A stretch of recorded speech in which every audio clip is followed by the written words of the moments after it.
బులెటిన్లో డీటెయిల్స్ చూస్తే ఏపీలో గత ఏడాది జరిగిన ఎన్నికల్లో వైసీపీ ఘోర పరాజయం చెందింది. కేవలం 11 స్థానాలకే పరిమితం కావడంతో వైసీపీకి ప్రతిపక్ష హోదా దక్కలేదు. రాష్ట్రంలో పార్టీని బలోపేతం చేసేందుకు మాజీ సీఎం వైసీపీ అధినేత వైఎస్ జగన్ పార్టీ కార్యకర్తలకు ఇటీవల కీలక సూచనలు చేశారు. వైసీపీ స్థానిక సంస్థల ప్రజాప్రతినిధులతో మాజీ సీఎం వైఎస్ జగన్ భేటీ అయ్యారు. మీ ధైర్యానికి గర్వంగా ఉందని తెలిపారు. 50 చోట్ల ఉప ఎన్నికలు జరిగితే 39 స్థానాలు గెలిచామని హర్షం వ్యక్తం చేశారు. స్థానిక సంస్థల ఉప ఎన్నికల్లో కూటమి నేతలు అధికార అహంకారంతో ఎలాగైనా గెలవాలని చూశారని వైఎస్ జగన్ ఆరోపించారు. నేను రాజకీయాల్లో విలువలు, విశ్వనీయత ముఖ్యమని నమ్ముతానని అన్నారు. ఇక టీడీపీ అధికార దుర్వినియోగంతో భయపెట్టిన వైసీపీ కార్యకర్తలు తెగించారు. సీఎం చంద్రబాబు ప్రజలను మోసం చేశారని మాజీ సీఎం జగన్ దుయ్యబట్టారు. ఈ క్రమంలో రాబోయే రోజులు మనవే అని వైఎస్ జగన్ ధీమా వ్యక్తం చేశారు.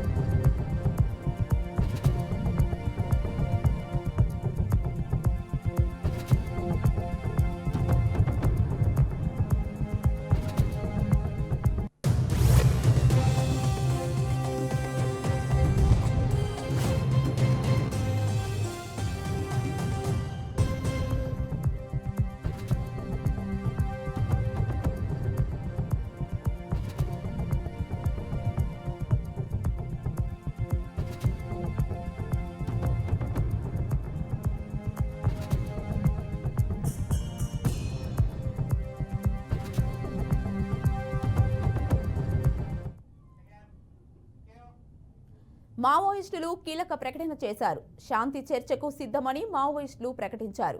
శాంతి చర్చల కోసం సానుకూల వాతావరణం సృష్టించాలని, కేంద్ర రాష్ట్ర ప్రభుత్వాలు సానుకూలంగా స్పందించాలని కోరారు. ఛత్తీస్గఢ్, ఒడిశా, జార్ఖండ్, మధ్యప్రదేశ్, తెలంగాణలో హత్యాకాండలను ఆపాలని ప్రభుత్వాలకు విజ్ఞప్తి చేశారు. కేంద్ర రాష్ట్ర ప్రభుత్వాలు శాంతి చర్చకు ప్రతిపాదిస్తే కాల్పుల విరమణ ప్రకటిస్తామని మావోయిస్టు పార్టీ కేంద్ర అధికార ప్రతినిధి అభయ్ పేరుతో లేఖను విడుదల చేశారు.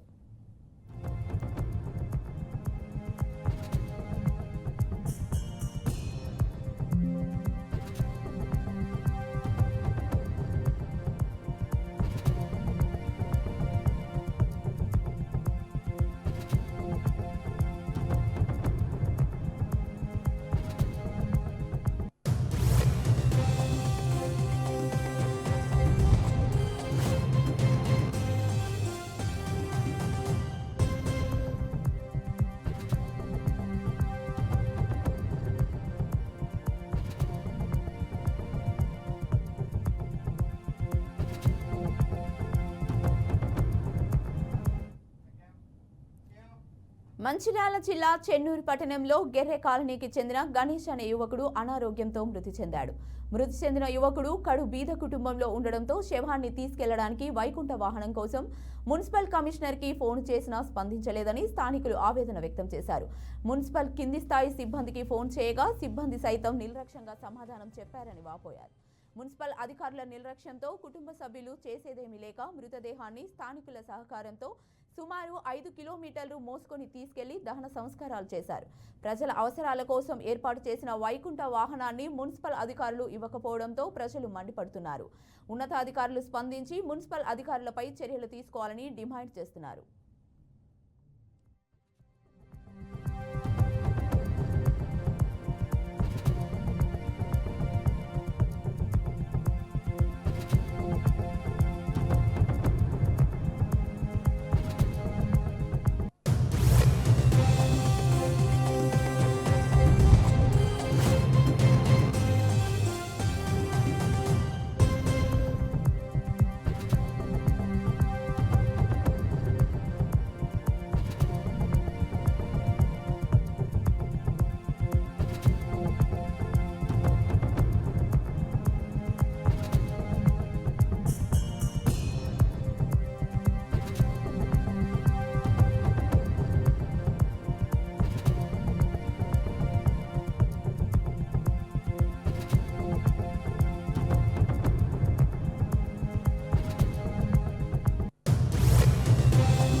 ఢిల్లీలోని జంతర్ మంతర్ వద్ద బీసీ రిజర్వేషన్ల సాధన ధర్నాలో సీఎం రేవంత్ రెడ్డి సంచలన వ్యాఖ్యలు చేశారు. రాష్ట్రంలో కులగణన చేపట్టొద్దంటూ తనపై తీవ్ర స్థాయిలో ఒత్తిడి ఉన్నా ఆ పని చేశామని సీఎం రేవంత్ రెడ్డి అన్నారు. స్థానిక సంస్థలు చట్టసభలో రిజర్వేషన్లు కావాలంటే జనాల లెక్క తేలాలన్నారు. అదేవిధంగా రిజర్వేషన్ల అంశాన్ని రాహుల్ గాంధీ దృష్టికి తీసుకువచ్చామని అన్నారు. జనాభా తెలియకపోతే రిజర్వేషన్లు ఇచ్చేందుకు లేదని కోర్టులే చెప్పాయని తెలిపారు. దీంతో జనగణనతో పాటు కులగణన చేయాలని కాంగ్రెస్ పార్టీ నిర్ణయించిందని అన్నారు. జనగణనతో పాటు కులగణన జరగాలి. ఈ దేశంలో ఎవరు ఎంతమంది ఉన్నారో లెక్క తేలాలి. దామాష ప్రకారం నిధులు నియామకాలు చేపట్టాలి అనే ఆలోచన కాంగ్రెస్ పార్టీ నిర్ణయం తీసుకున్నది. ఇది కాంగ్రెస్ పార్టీ విధానపరమైన నిర్ణయం.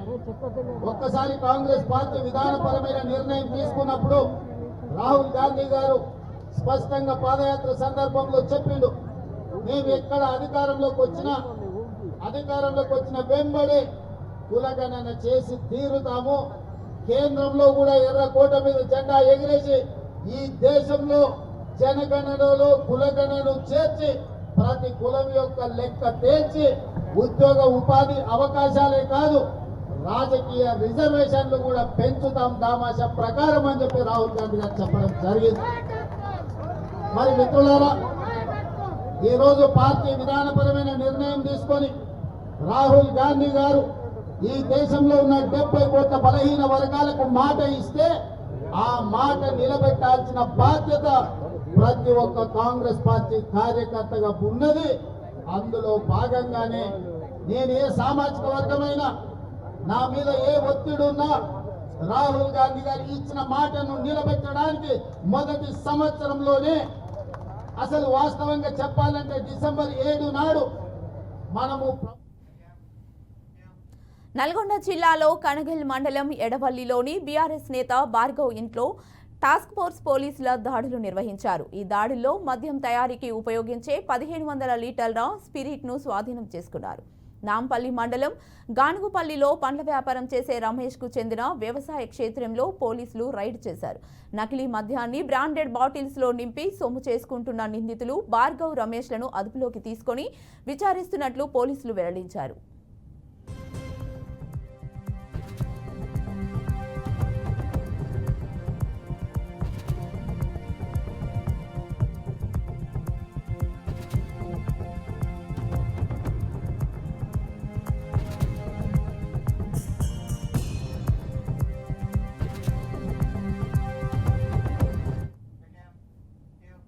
తిరుమల సచివాలయంలో సీఎం చంద్రబాబు అధ్యక్షతన టీటీడీ సమావేశం ప్రారంభమైంది. ఈ సమావేశానికి TTD chairman BR Naidu, EO Syamala Rao, additional EO Venkanna Chowdary హాజరయ్యారు. వేసవి దృష్ట్యా తిరుమలలో తీసుకోవాల్సిన జాగ్రత్తలపై సీఎం చంద్రబాబు పలు సూచనలు చేయనున్నారు. పెండింగ్ అంశాలపై చర్చించనున్నారని బీఆర్ నాయుడు తెలిపారు. టీటీడీ పూర్తి స్థాయి ప్రక్షాళన, అభివృద్ధితో పాటు తిరుమల పవిత్రత పెంపుదలపై సమీక్ష ఉంటుందన్నారు. ఏఐ టెక్నాలజీతో శ్రీవారి దర్శనం, వసతి తదితర సదుపాయాలు కల్పిస్తామని చెప్పారు. అన్యమత ఉద్యోగులను ప్రభుత్వ శాఖలకు బదిలీ చేస్తామని తెలిపారు. దేశ విదేశాల్లో శ్రీవారి ఆలయాలు నిర్మిస్తామని అన్నారు. గత ప్రభుత్వ పాలనలో ఇష్టానుసారంగా నిధుల కేటాయింపులు జరిగిందన్నారు. తదితర కీలక అంశాలను సీఎం దృష్టికి తీసుకెళ్తామని చైర్మన్ అధికారులు పేర్కొన్నారు.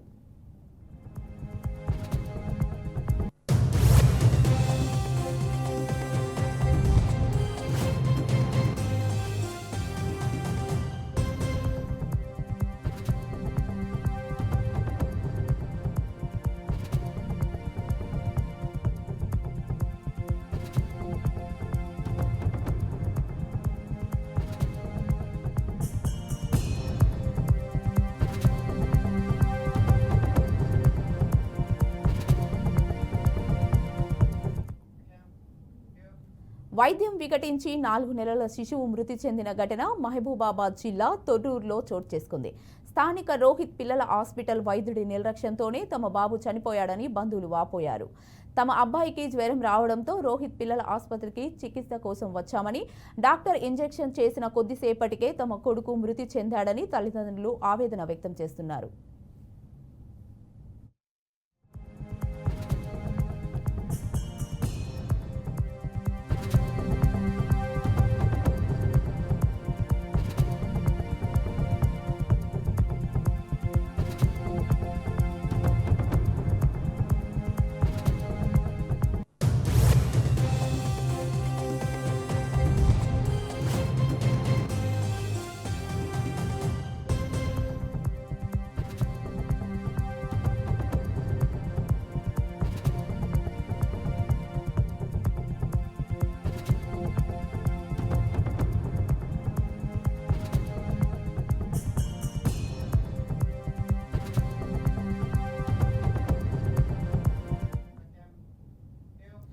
కాకినాడ జిల్లా పెద్దాపురంలో దారుణం చోటు చేసుకుంది.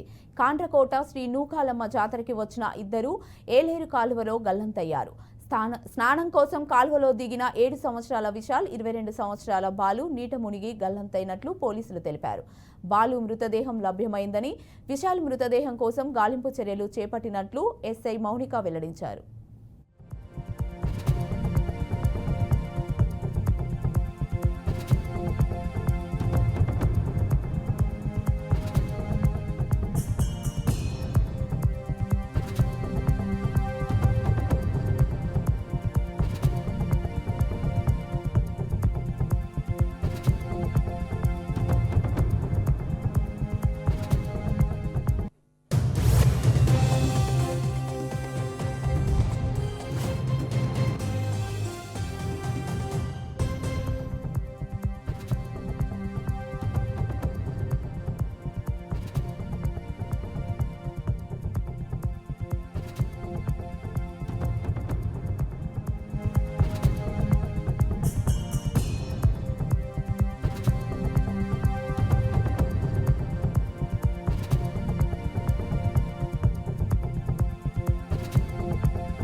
తమ వర్గం వారికి మంత్రి పదవులు ఇవ్వాలని సీఎం రేవంత్ రెడ్డి ఇంటిని బంజారా నాయకులు ముట్టడించారు.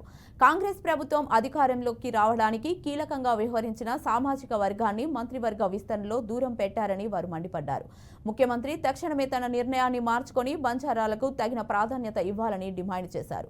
తమ నేతలకు తగిన ప్రాధాన్యత ఇవ్వకపోతే బంజారాల ఆగ్రహానికి గురికాక తప్పదని హెచ్చరించారు.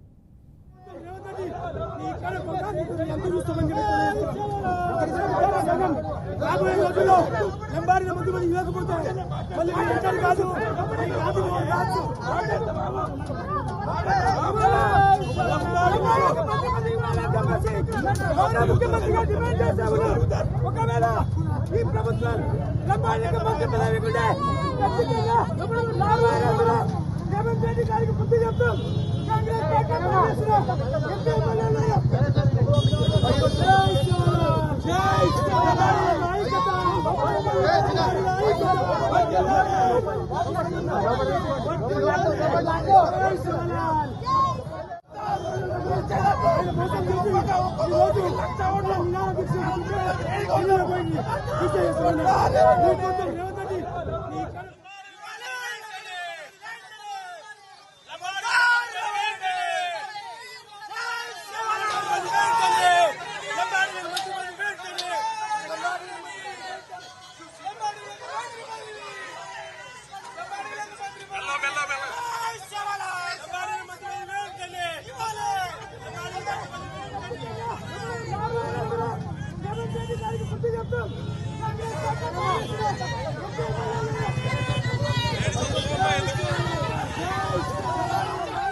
రాబోయే రోజుల్లో ఎంబారిన ముఖ్యమంత్రి ఇవ్వకపోతే మళ్ళీ కాదు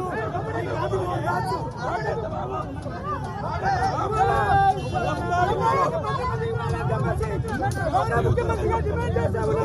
ఒకవేళ ఈ ప్రభుత్వం పల్నాడు జిల్లా నకరికల్లు మండలం త్రిపురాంతకపురంలో దారుణం చోటు చేసుకుంది. కోటనెమలీపురం గ్రామానికి చెందిన హర్షదుల్లా అనే యువకుడు ఈతకు వెళ్లి గల్లంతైనట్లు స్థానికులు తెలిపారు. విషయం తెలుసుకున్న తల్లిదండ్రులు కన్నీరు మున్నీరవుతున్నారు. అనంతరం సమాచారం అందుకున్న పోలీసులు సంఘటనా స్థలానికి చేరుకొని మృతదేహాన్ని వెలికితీశారు. ఈ మేరకు కేసు నమోదు చేసుకుని దర్యాప్తు చేస్తున్నట్లు పోలీసులు వెల్లడించారు.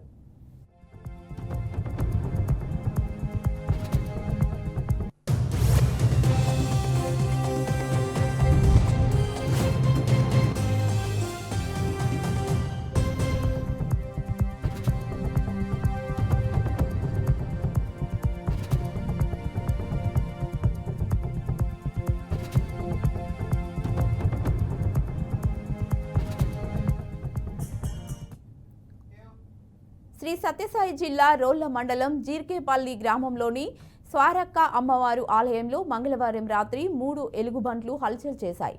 ఆ సమయంలో భక్తులు ఎవరూ లేకపోవడంతో పెద్ద ప్రమాదం తప్పినట్లు స్థానికులు తెలిపారు. ఆహారం లేక తరచూ ఈ ఆలయంలో రాత్రి సమయాల్లో ఎలుగుబంట్లు సంచరిస్తున్నాయని చెప్పారు. ఆలయంలో ఎలుగుబంట్లు సంచరిస్తున్న వీడియోస్ అక్కడే ఉన్న సీసీ కెమెరాల్లో రికార్డయిందన్నారు. దీంతో అటవీశాఖ అధికారులు స్పందించి ఎలుగుబంట్లను ఇతర ప్రాంతాలకు తరలించాలని కోరుతున్నారు.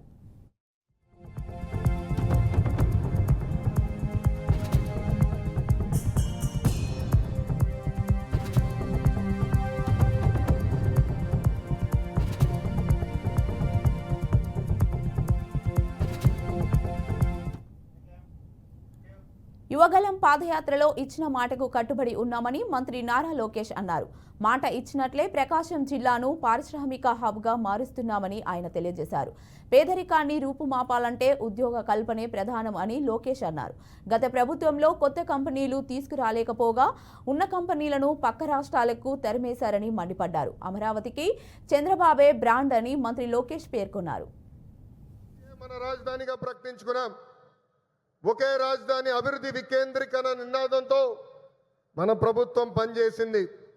అనంతపురానికి ఆటోమోటివ్ కంపెనీలు తీసుకొచ్చాం. చిత్తూరు కడప జిల్లాకి ఎలక్ట్రానిక్స్ కంపెనీలు తీసుకొచ్చాం.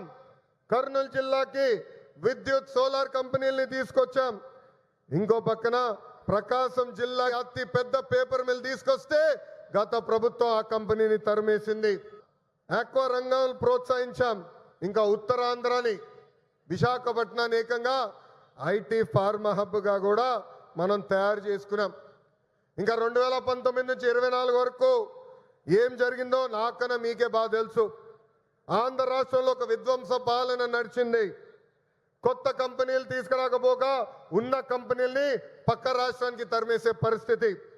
ఒక లూలు, అమర్ రాజా, హెచ్ఎస్బిసి లాంటి సంస్థల దగ్గర నుంచి చివరి జాకీ దగ్గర కంపెనీ దగ్గర నుంచి కూడా వాటాలు ఇవ్వలేదని వాళ్ళని తరిమేసే పరిస్థితి మనందరం చూసాం. నేను ఆ రోజు ముఖ్యమంత్రిగా ఉన్న పులివెందల ఎమ్మెల్యేకి ఛాలెంజ్ చేశా, మీరు తీసుకొచ్చిన ఒక్క కంపెనీ పేరు చెప్పమని. ఇప్పటికి కూడా అక్కడి నుంచి సౌండ్ రాలా. దేశంలో ఎప్పుడు జరిగిన విధంగా నేను పాదయాత్ర చేశా. ఒక మాటలో చెప్పాలంటే యువగలం పాదయాత్ర నాలో మార్పు తీసుకొచ్చింది. ఆనాడు అందరి ఆమోదంతో టీడీపీ బడుగు బలహీన వర్గాల కోసం ఉందని ఎమ్మెల్సీ బీటీ నాయుడు అన్నారు. ఎన్టీఆర్ ఆశయాలను చంద్రబాబు కొనసాగిస్తున్నారని తెలిపారు. ఎస్సీ, ఎస్టీ, బీసీ మైనారిటీలకు పదవులు వస్తున్నాయని ఆయన చెప్పారు. నారా లోకేష్ నాయకత్వంలో ఎమ్మెల్యే కోటాలో 3 ఎమ్మెల్సీలు బీసీలకు ఇచ్చారని అన్నారు. సామాన్య కార్యకర్తగా ఉన్న తమకు పదవి వచ్చిందని ఆయన తెలియజేశారు. తనలాంటి వ్యక్తికి మళ్లీ ఎమ్మెల్సీగా రెన్యువల్ చేయడం గొప్ప విషయమని బీటీ నాయుడు అన్నారు. పార్టీ మీ అందరి కోసం సమాజంలో అడుగు బలహీన వర్గాలంటే ఎస్సీ, ఎస్టీ, బీసీ మైనార్టీలు, బీసీలు, ఓసీలు మీద వాళ్ళందరూ కలిసి బడుగులు అంటాం. మేము 90% ఉన్నటువంటి బడుగుల కోసం ఈ పార్టీని స్థాపిస్తానని చెప్పారు. మాట ప్రకారం మరి యుగ పురుషుడు నందమూరి తారక రామారావు గారు ఆచరణలో చూపించారు. ఆయన వారసుడుగా వచ్చినటువంటి చంద్రబాబు నాయుడు గారు బడుగు బలహీన వర్గాల కోసం ఆ రోజు నందమూరి తారక రామారావు గారు అన్ని రకాల ప్రోత్సహిస్తే ఆయన వారసుడైనటువంటి చంద్రబాబు నాయుడు గారు ప్రభుత్వము పార్టీ పదవుల్లో 50% బడుగులకు ఇచ్చాడు. ఎస్సీ, ఎస్టీ, బీసీ మైనార్టీలకు, ఓసీలో ఉండే బీద వాళ్ళందరూ కూడా 90% ఉన్నటువంటి ఇళ్లకు 50% ప్రభుత్వ పదవులు, మంత్రి పదవులు, అదేవిధంగా పార్టీ బైలా నామ్స్ కూడా మార్చి ఈరోజు భాగస్వామ్యం చేసి బడుగులు పట్టాడు. ఎన్టీఆర్ మనవుడు చంద్రబాబు నాయుడు గారి యొక్క తనయుడు యువరత్నం మా యువ నాయకుడు అయినటువంటి నారా లోకేష్ బాబు గారు యువత కోసం 3200 కిలోమీటర్లు ఏ విధంగా పాదయాత్ర చేసి ఈరోజు అందరూ మన్నలు పొందాడు. బడుగు బలహీన వర్గాలైనటువంటి మా కోసం కూడా మొన్న ఖాళైనటువంటి 5 ఎమ్మెల్సీ స్థానాల్లో మిత్రపక్షాలైనటువంటి బీజేపీ, జనసేనకు 2 పోతే 3 మిగిలినాయి. ఈ 3 సీట్లు కూడా బడుగులకు ఇచ్చాడు. మీ అందరికి తెలుసు, బీదర్ రవిచంద్ర గారికి, గ్రీష్మ గారికి, నాకు 3 కూడా 100% బడుగు బలహీన స్వీకారం ఎంతో ఉత్సాహంతో జరిగింది. కర్నూలు జిల్లాకు సంబంధించి వాల్మీకి ముద్దుబిడ్డ రెండవసారి ఎమ్మెల్సీగా ఇచ్చినటువంటి చంద్రబాబు నాయుడు గారికి, లోకేష్ గారికి, తెలుగుదేశం పార్టీకి మేము ఎంతో రుణపడి ఉన్నాము. దీనికి వీటి నాయుడు పెద్ద సాహుకారి కుటుంబం నుంచి వచ్చిన వాడు కాదు, లేక బడుగు బలహీన వర్గాల కుటుంబం. ఆయనకున్న ఆస్తి ఏంటంటే చంద్రబాబు నాయుడు నమ్ముకోవడం, పార్టీని నమ్ముకోవడం. మొన్న జరిగిన లోకేష్ గారి పాదయాత్రలో కానీ, చంద్రబాబు నాయుడు గారు 53 రోజులు జైల్లో ఉన్నప్పుడు కానీ, అందుకు కర్నూలు జిల్లా తెలుగుదేశం పార్టీ అధ్యక్షుడిగా నేను హెచ్సియు నుంచి తాము ఒక్క ఇంచు భూమిని కూడా తీసుకోలేదని మంత్రి జూపల్లి కృష్ణారావు సంచలన వ్యాఖ్యలు చేశారు. కంచ గచ్చిబౌలిలోని సర్వే నెంబర్ 25లో ఉన్న 400 ఎకరాల భూమి హైదరాబాద్ సెంట్రల్ యూనివర్సిటీకి సంబంధించింది కాదని తేల్చి చెప్పారు. ఓ ప్రైవేట్ సంస్థ చెరలో ఉన్న భూమిని న్యాయస్థానంలో కొట్లాడి తిరిగి స్వాధీనం చేసుకున్నామని అన్నారు. హైదరాబాద్ సెంట్రల్ యూనివర్సిటీకి సంబంధించి కొన్ని అపోహాలు, ఆ భూమికి సంబంధించిన అనుమానాలు, దానికి తోడు అక్కడ గందరగోళం సృష్టించేందుకు కొన్ని శక్తులు బలంగా ప్రయత్నిస్తున్నాయని కామెంట్ చేశారు. వర్సిటీ నుంచి ఇంచు భూమి కూడా తాము తీసుకోలేదని అన్నారు. దశాబ్దాల నుంచి హైదరాబాద్లో కబ్జాకు గురైన చెరువులను పునరుద్ధరణ చేస్తున్నామని, అలాంటప్పుడు తాము హెచ్సియు భూములు తీసుకోవాల్సిన అవసరం ఏంటని ప్రశ్నించారు. వ్యక్తికి 400 ఎకరాలు ఎట్లా ప్రైవేట్ సంస్థకి ఇస్తారు అనే కింద ప్రభుత్వం చట్టాన్ని మార్చి, ఏందా చట్టం, preservation, protection and resumption act అనే 2007 చట్టం తీసుకొచ్చి, ఆ చట్టం ద్వారా అంతకుముందున ప్రభుత్వం 400 ఎకరాలు అయితే ఎంఓ చేసుకున్నదో, సేల్డ్ చేసిందో, ఈ కొత్త చట్టం ద్వారా వాటిని రద్దు చేయడం జరిగింది. ఎంఓని క్యాన్సిల్ చేసి సేల్డ్ కూడా క్యాన్సిల్ చేయడం జరిగింది. క్యాన్సిల్ చేస్తే ఆ సంస్థ, ఐఎంజీ అనే సంస్థ హైకోర్టులో రిట్ పిటిషన్ ఫైల్ చేసింది. Writ petition number 247 of 2006 writ petition file చేస్తే అది 20 సంవత్సరాలు ఎవరు దాన్ని పట్టించుకోక, తదనంతరం అంటే సబ్సిక్వెంట్గా వచ్చిన గత ప్రభుత్వం 10 సంవత్సరాలు కూడా మీనమ్మ విషయాలు ఇక్కడ వదిలేసింది. అంటే ఇక్కడ ఒక మతలబు ఉంది. అంటే ఆ ఐఎంజీ సంస్థకు ఈ ల్యాండ్ కోర్టు ద్వారా ప్రభుత్వం పట్టించుకోకపోతే, ఈ భూమి ఐఎంజీ సంస్థకు చెప్తే, ఐఎంజీ సంస్థ ద్వారా మేము తీసుకొచ్చేటువంటి దాని వెనుక పాత్రదారులు ఉన్నారు, సూత్రధారులు ఉన్నారు. 400 ఎకరాలు అంటే అలా ఎకరము అది 50 కోట్లు అవుతుందా, 70 కోట్లు అవుతుందా, అంటే సుమారుగా 20,000 కోట్ల 25,000 కోట్ల పై చిలుకున్న ఆస్తి. దాన్ని కొట్టేసే ప్రయత్నంలో భాగంగానే గడిచిన 20 సంవత్సరాలు పెండింగ్ ఉంటుందా? ప్రభుత్వం దగ్గర చిత్తశుద్ధి ఉంటే, నిజాయితీ ఉంటుందా? అంటే ప్రైవేటు సంస్థకు వెళ్ళినా కూడా 20 సంవత్సరాలు ఎవరు నోదు మెరుగు. ఇవాళ ఎవరైతే గగ్గోలు పెడతా ఉన్నారో, విద్యార్థుల్ని, అమాయకులు విద్యార్థులను వాస్తవాలు పూర్తిగా తెలియకుండా వాళ్ళు రెచ్చగొట్టే ప్రయత్నం చేస్తూ ఉన్నారు బీఆర్ఎస్ నాయకులు కానీ, బీజేపీ నాయకులు కానీ. మరి 20 సంవత్సరాలు ఎందుకు పట్టించుకోలే? గడిచిన 10 సంవత్సరాలు సెంట్రల్ యూనివర్సిటీ అన్నప్పుడు కేంద్ర ప్రభుత్వం బీజేపీ ఉంది కదా, రాష్ట్రంలో బీఆర్ఎస్ సర్కారు ఉన్నది కదా, ఎందుకు దీన్ని పట్టించుకోలే? అంటే దాని మతలబ్ ఏంటంటే లోపాయకారి ఒప్పందం చేసుకుని ఈ ఐఎంజీకి వచ్చేస్తే, రాష్ట్ర ప్రభుత్వం డిమాండ్ను కొట్టేస్తే, హైకోర్టు వాళ్ళకి వచ్చేస్తే మేము తీసుకోవచ్చినట్టు ఉద్దేశంతో చేసింది. ప్రతిష్టాత్మక వక్ఫ్ సవరణ బిల్లును కేంద్రం లోక్సభలో ప్రవేశపెట్టింది. పార్లమెంటరీ మైనారిటీ వ్యవహారాల మంత్రి కిరణ్ రిజిజు బిల్లును లోక్సభ ముందు ఉంచారు. బిల్లును ప్రవేశపెడుతూ కిరణ్ రిజిజు ప్రతిపక్షాలపై ఆగ్రహం వ్యక్తం చేశారు. బిల్లులో భాగం కాని అంశాలపై ప్రజల్ని తప్పుదారి పట్టించేందుకు ప్రయత్నించారని అన్నారు. కేంద్ర హోంమంత్రి అమిత్ షా కూడా ప్రతిపక్షాల తీరుపై ఆగ్రహం వ్యక్తం చేశారు. ప్రతిపక్షాలు పట్టుబడటం వల్లే జాయింట్ పార్లమెంటరీ కమిటీ ఏర్పాటు చేశామని, మాకు కాంగ్రెస్ లాంటి కమిటీలు లేవని, గతంలో కాంగ్రెస్ ఏర్పాటు చేసిన కమిటీలు కేవలం స్టాంపు వేయడానికి మాత్రమే పనికి వచ్చాయని, మేము తీసుకువచ్చిన కమిటీల్లో చర్చించామని అన్నారు. మార్పులకు అంగీకరించకుంటే కమిటీ ఏర్పాటు చేసింది ఎందుకని కాంగ్రెస్ని ప్రశ్నించారు.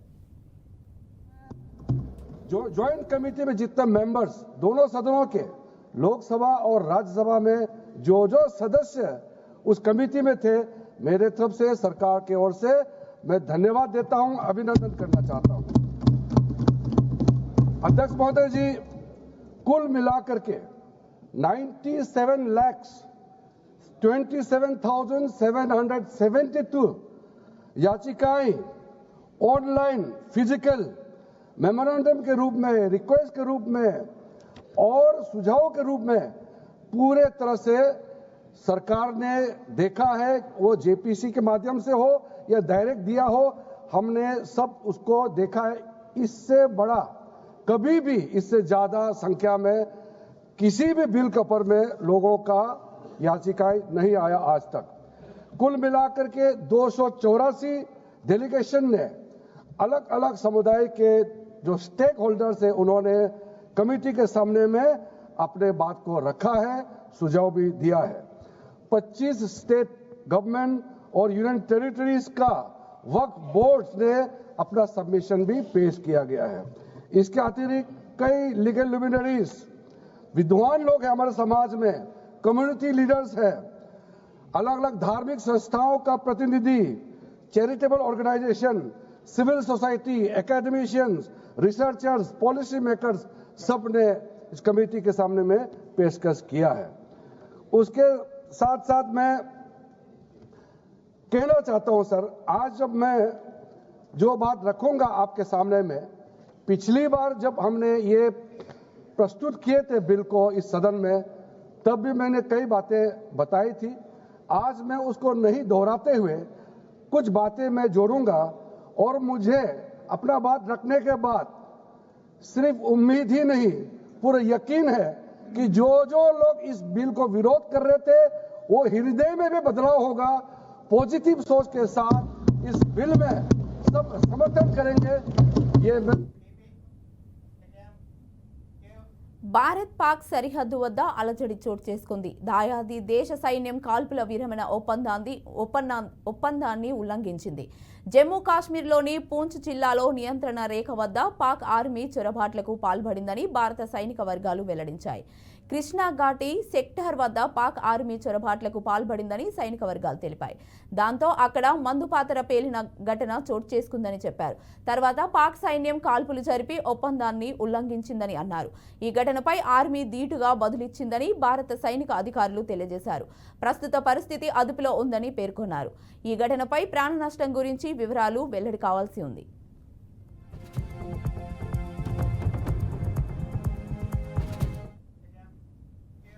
ఇవి ఇప్పటివరకు ఉన్న బులెటిన్ అప్డేట్స్. మరిన్ని అప్డేట్స్ కోసం చూస్తూనే ఉండండి బీఆర్కే న్యూస్ తెలుగోడి సత్తా.